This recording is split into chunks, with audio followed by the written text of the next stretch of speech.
Musuh saya besar jadi saya kalah. Saya bukan salah tapi saya kalah.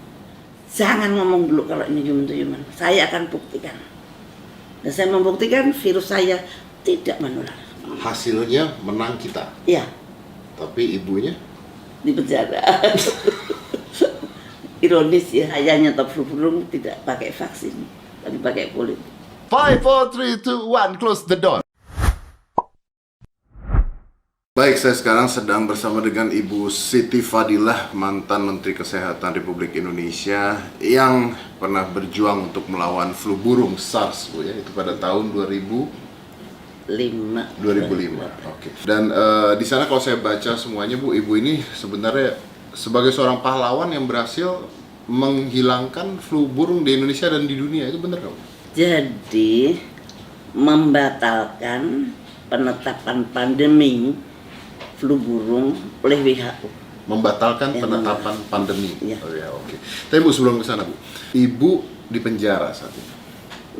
Kebetulan saat ini lagi tidak di penjara, beliau lagi di rumah sakit saat ini karena satu dan dua hal. Tapi Ibu di penjara karena dituduh korupsi sebesar 6 miliar, 1,3 miliar. Saya itu tidak menerima sepeser. Betul, tapi Ibu dituduh Ya, korupsi. dituduh yang 6 miliar itu adalah kerugian negara yang dilakukan oleh eselon 2 saya. Dan eselon 2 saya sudah membayar lah dan dia tidak dihukum. Saya dituduh membantu dia, saya dihukum. Dan itu nggak ada bukti, nggak ada saksi. Tidak ada bukti, tidak ada saksi. Jadi pada saat pengadilan? Saat pengadilan itu jaksa penuntut umumnya mengatakan fakta pengadilan kita abaikan. Kemudian hakimnya mengatakan saya memutuskan tanpa bukti, saya tidak perlu bukti. Dan Ibu akhirnya harus dipenjara. Menurut Ibu Sangat tidak fair. kalau misalnya Ibu tidak bersalah, kenapa Ibu bisa dipenjara? Ya itu negara kita ini nampaknya tidak berdaulat full, tidak full berdaulat. Nyatanya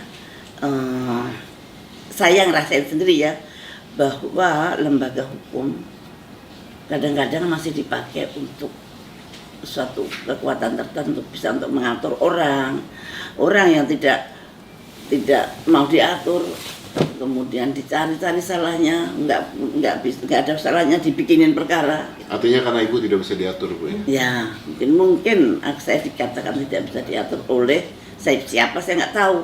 Karena kalau saya jadi menteri saya tidak pernah dipecat, jadi Wantimpres saya tidak pernah dipecat, dan saya tidak melakukan sesuatu pun yang berlawanan. Ibu ini kan di mana-mana berita yang tersebar adalah Ibu mengatakan jangan menggunakan vaksin dari Bill Gates. Menurut pengalaman Ibu, kenapa? Ada sesuatu yang aneh gitu untuk saya ya. Saya ikutin Bill Gates ini di forum ekonomi di Davos. Di Davos itu selalu ada forum ekonomi, kalau nggak salah awal tahun itu, awal tahun itu ada suatu forum ekonomi internasional. Di sana Bill Gates menjadi pembicara utama. Dia di situ menggebu-gebu bahwa nanti akan ada pandemi. Ya, saya juga nonton. Nonton. Nah, anehnya dia mempersiapkan vaksin, bahwa selalu pandemik selalu ada vaksin. Kalau pandemik penyelesaiannya pada vaksin. Kenapa nggak pandemiknya yang dihentikan? Kenapa mesti dibikin vaksinnya gitu loh?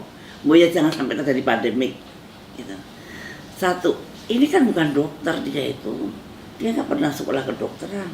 Kenapa dia begitu fasihnya menganalisa akan terjadi pandemik, menganalisa dunia akan butuh vaksin sekian miliar. Untuk saya itu suatu hal yang tidak masuk di akal saya gitu. Ada apa sih ya? Dia kan pebisnis, dia kan ahli komputer, mungkin dia ahli virus di komputer mungkin dia, tapi kok virus di manusia kan berbeda gitu. Nah itu saya waktu itu tahun 2017 hanya saya kumpulkan saja Nah, begitu terjadi, saya bongkar kemarin. Ibu membongkar ini tahun 2017. 2017 Apa yang dibongkar sama saya ibu? batin doang, tahun 2000 terus saya ikutin, betul nggak ya? Kapan ya ada pandeminya? Kapan ada pandeminya? Dan betul, ternyata ada pandemi betul, yang sebetulnya tidak terlalu berat seperti flu burung. Flu burung itu 1 hari meninggal, 2 hari meninggal. Kalau ini masih banyak hari. Ya, Ibu bukannya pada saat flu burung itu Ibu sempat bersikeras dengan WHO pada saat itu kan? Dan Ibu menang pada saat itu. Iya. Ibu menang dari Iya. WHO. Iya. Karena WHO berhasil kita reformasi. Ibu berhasil mereformasi WHO Iya. pada saat itu. Iya. Yang tadinya saya pandang bahwa WHO tidak adil terhadap negara-negara yang berkembang seperti kita, dan saya reformasi bahwa kita mempunyai kedudukan yang sama, dan kemudian WHO harus transparan, dan kita mempunyai kedudukan yang sama dengan negara manapun. Tidak ada yang di bawah, tidak ada yang di atas. Kalau sakit, kita semua harus nolong, dan kita semua harus bersama-sama berpikir. Dan Ibu pernah menolak vaksin dari mereka? Iya, tidak ada vaksin untuk flu burung. Tidak ada vaksin untuk flu burung, karena Ibu tolak pada saat itu? Iya. Ibu tolak pada saat Ya, itu? saya membuktikan tidak perlu vaksin.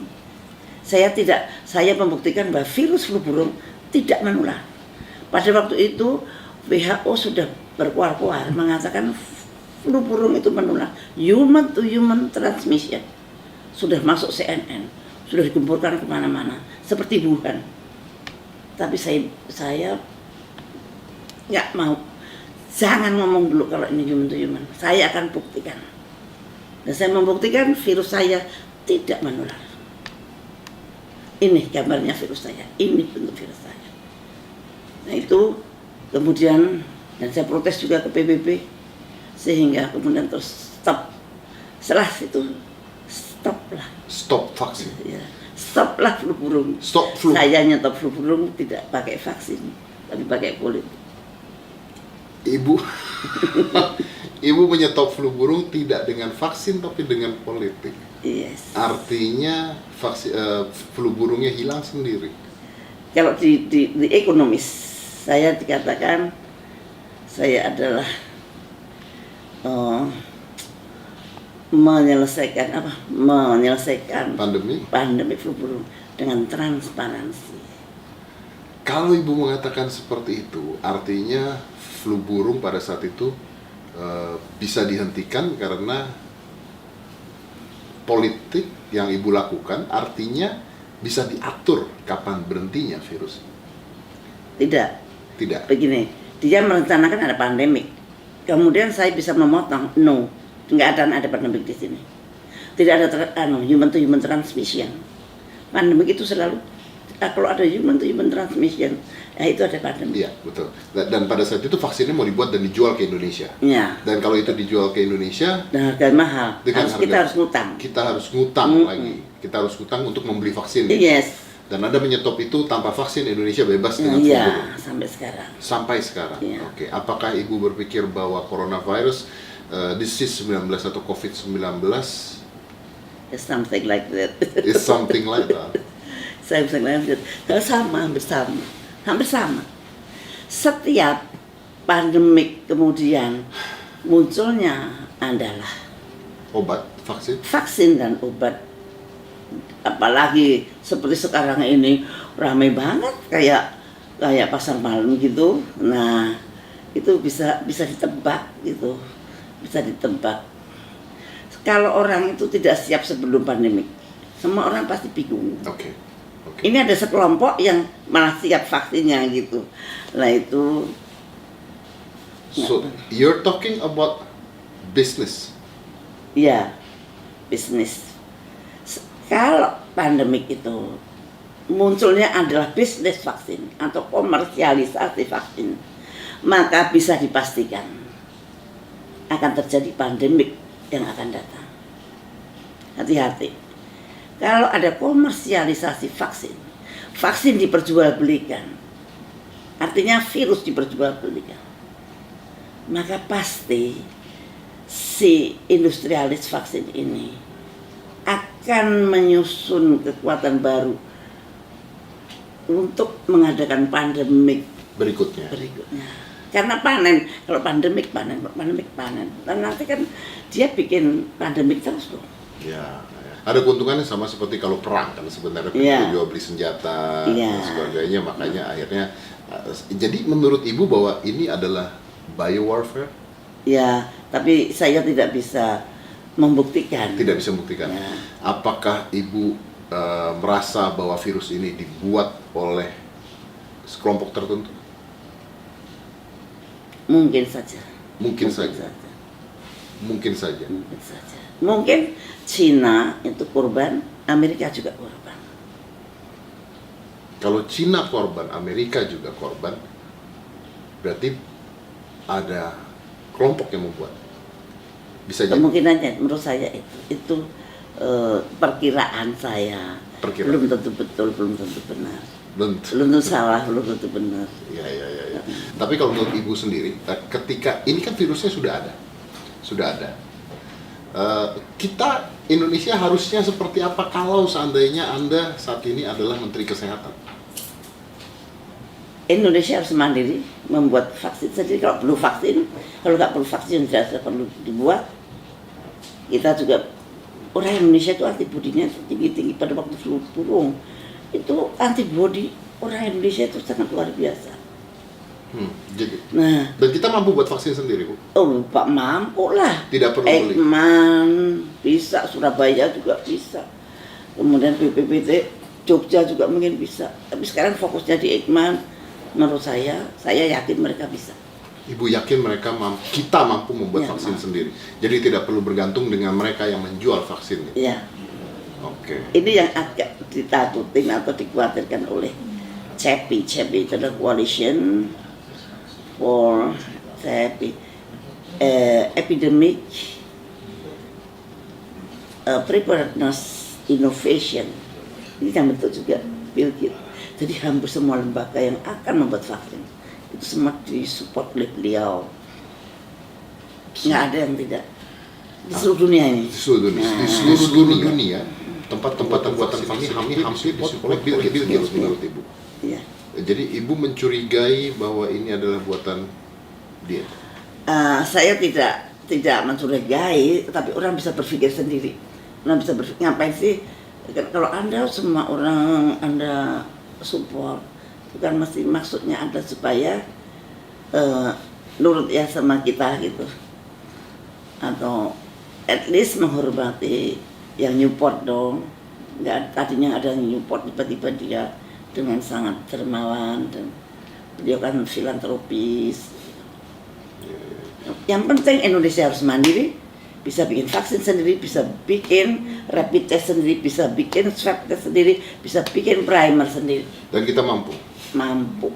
Ibu, di luar negeri sana ada banyak sekali dokter Butar, dokter Kaufman yang mengatakan bahwa ini tesnya sendiri sebenarnya tidak jelas, kata mereka ya. Ini saya hanya ngomong menurut apa yang mereka katakan, bahwa sebenarnya yang diambil itu adalah exosomes katanya, bukan virusnya sendiri. Jadi belum ada pemurnian virus ketika dites sebenarnya.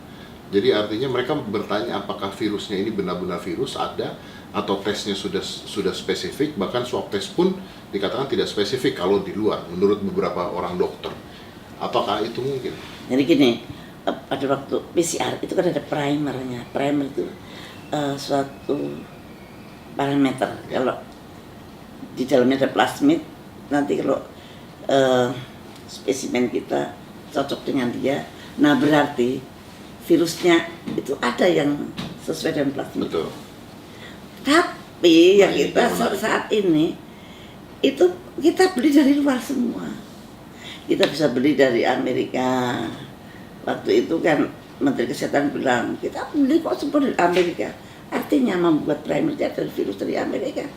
Padahal virus yang di Indonesia berbeda dengan virus yang di Amerika. Artinya tes kita berdasarkan inang yang berasal dari Amerika. Tes, jadi tidak kompatibel, tidak kompatibel dengan apa yang terjadi. Tidak cocok gitu. Makanya ada yang false positif, false negatif. meskipun itu PCR. Jadi, kalau PCR kuncinya ada di primernya. Primer itu ada plasmidnya, plasmidnya berasal dari suatu virus. Nah kalau ini made in Amerika, ya mestinya Amerika kan pakai virus Amerika juga.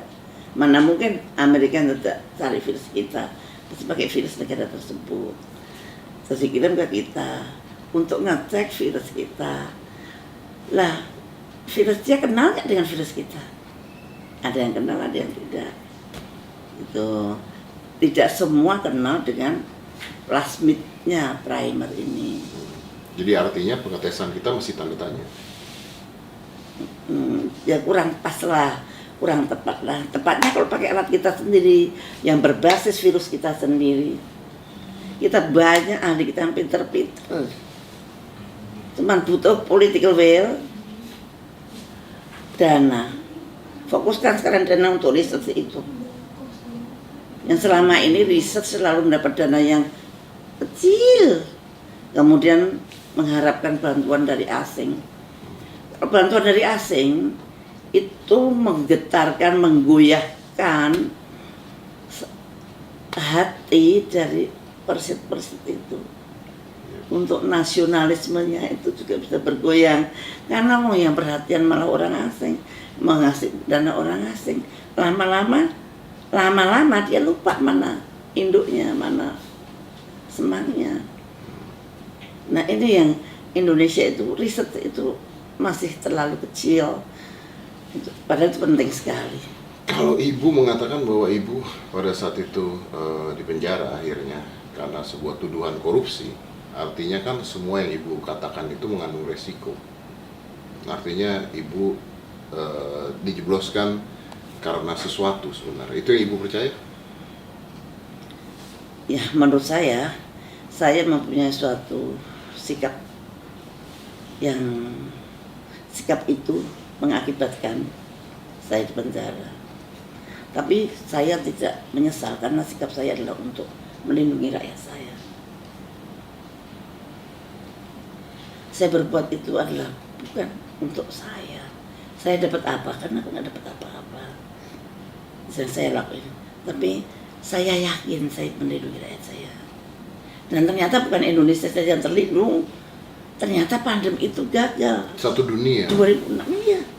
Kalau dihitung itu berapa ribu triliun. Yang Saya nggak bisa ngitung. Sekarang hitung aja dengan corona aja sekarang berapa ribu triliun kerugian seluruh dunia. Apalagi kalau flu. Lah, yang saya terkesan sampai sekarang, lawong tidak menular kok WHO berani bilang menular. Pada saat itu, dan ibu membongkar itu pada saat itu. Dan hasilnya, Dan hasilnya menang kita. dan Karena saya membuktikan secara virologi. ya, WHO mendiagnosis secara public health atau epidemiologi. hasilnya menang kita. Ya, Tapi ibunya di penjara. Ironis ya. Ironis. Ya itulah dunia. Yang penting adalah niat kita, dan apa yang terjadi itu ya tidak pernah lepas dari kehendak Allah. Tapi kenapa ibu masih berani bicara sekarang? Karena saya baca di media-media, ibu masih berani bicara tentang virus ini, ibu masih berani bicara tentang apa yang ibu lakukan. Bahkan saya ada media satu yang bicara tentang ibu dilindungi sniper, dulu tuh ada di media loh, Bu. Oh iya, saya nggak ngomong tentang itu. Yang saya omongin tentang ilmu yang orang banyak harus tahu. Jangan sampai rakyat ini nggak tahu sama sekali. Jadi saya hanya menyampaikan suatu ilmu pengetahuan, dan itu menurut saya wajib. Kalau saya tahu sesuatu yang tidak baik, saya diam saja. Padahal saya tahu, saya diam saja. Tapi kan ibu belajar Dosa. bahwa ketika ibu bicara pada saat itu, akhirnya menurut ibu, ibu dipenjara. Waktu itu saya bukan hanya bicara ya, saya terlalu berani keluar, berani mengalahkan negara adidaya, itu suatu hal yang impossible sebetulnya. Sampai sekarang juga nggak ada, tapi jangan menggagalkan pandemi itu sampai sekarang nggak ada. Ya baru sekali ini. Baru sekali ya, pandemi gagal karena seorang Ibu Siti Fadila. Tapi walaupun Ibu sekarang ada di penjara, bangganya seperti apa, Bu? Ya, saya seorang Islam. Di dalam Islam itu pilihan Allah itu selalu terbaik. Pilihan Allah adalah yang terbaik. Mungkin kita nggak tahu hikmahnya apa, tapi pasti ada hikmahnya. Mungkin dulu saya baca Qur'annya belepotan, setelah di penjara Qur'an saya jadi lancar, jadi rajin banget baca Qur'an. Ibu baik-baik aja di penjara? Baik, nggak ada bedanya. Tidak ada bedanya, diperlakukan dengan baik, makan. Oh iya. Dan saya di penjara panggilnya saya Bu Menteri malahan. Panggil Bu Menteri. Padahal udah lama jadi menteri. Saya dengan ketawa. Ini lucu bener. Dan saya sebagai sesepuh di situ ya, sesepuh. Jadi memang sebetulnya kebahagiaan itu ada dalam hati, bukan ada di tempat di mana Anda duduk, bukan ada di tempat Anda berdiri. Tapi kebahagiaan itu ada di dalam hati. Mau di dalam penjara pun kalau kita merasa dekat dengan Allah, merasa dekat dengan Tuhan, dan orang-orang yang kita cintai juga tetap menganggap kita seperti biasa. Tapi pada saat Ibu pertama kali jebloskan penjara, apa Ibu tidak emosi, tidak marah kalau Ibu merasa tidak salah pada saat itu? Ya pastilah itu manusiawi. Tapi saya tahu musuh saya besar, jadi saya kalah. Saya bukan salah, tapi saya kalah. Tapi saya pernah menang.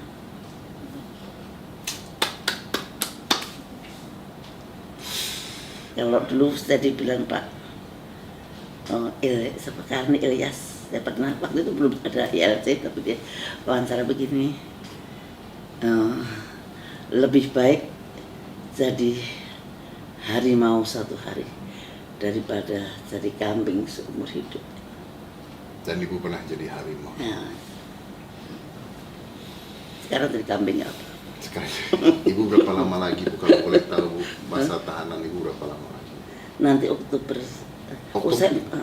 ini selesai, Bu? Ya, selesai. Bayangin kurang 4 bulan. Saya ini kurang 4 bulan sudah selesai. Di rutan saya ada corona. Saya ini kan high risk, umur sudah 70 tahun, mau 71. Saya punya penyakit Asma. yang bermacam-macam. Ada asma, ada hipertensi yang terkontrol kan obat-obatan, ada jantung yang iramanya nggak bener. Kok saya tidak dirumahkan? Si mbah-mbah yang saya bilang mbah, padahal dia lebih muda daripada saya, itu semua dipulangkan, dirumahkan. Saya pernah ngomong itu, tapi karena pelaksananya adalah siapapun yang tertuduh korupsi tidak bisa diri. Ya, itu namanya PP 99. Ya. PP 99 itu memang itu berlawanan banget dengan HAM.